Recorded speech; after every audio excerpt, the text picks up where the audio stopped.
This Ranger. In-game, Norris is best used as an off-tank top laner. Or a jungler! Norris is the best ADC marksman in League of Legends. He makes an excellent support or mage. Actually, he fits every role better than the role itself. You don't play as Chuck Norris. Chuck Norris plays as you. He also has this awesome beard. Now it's time for us to go over Norris's abilities.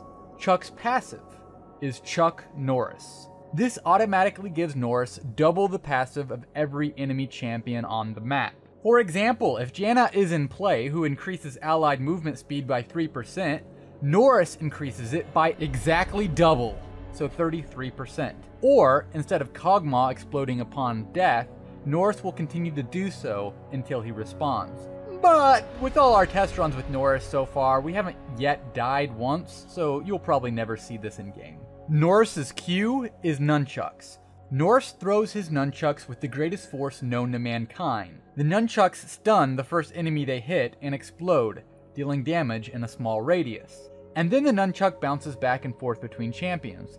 Now this is obviously a very, very strong ability.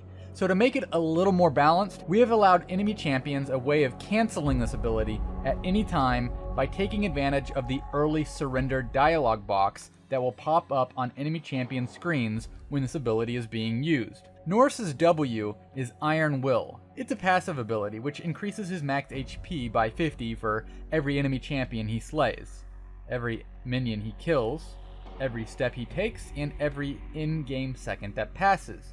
To be honest, this ability was supposed to be named Iron Balls, but this word was reported as offensive because there's too many players that didn't have any. It was quickly renamed to Iron Will and its effect was slightly altered.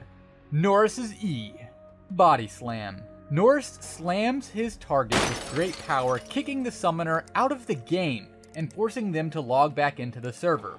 This is a very good method of taking out those pesky summoners who refuse to surrender. And finally, we're at his ultimate ability, Chuck Norris Me. After activating the ult, the player loses all control over Chuck Norris, who now does what he pleases for the rest of the game. Sometimes Norris will head straight to the enemy nexus. If he wants to win the game, he will. Other times, however, he will just chill out, showing off his Movember stash. Once we even had Norris body slam all his teammates before taking out Riot servers for an hour, and during that time he hacked into a number of restricted government websites. Anyway,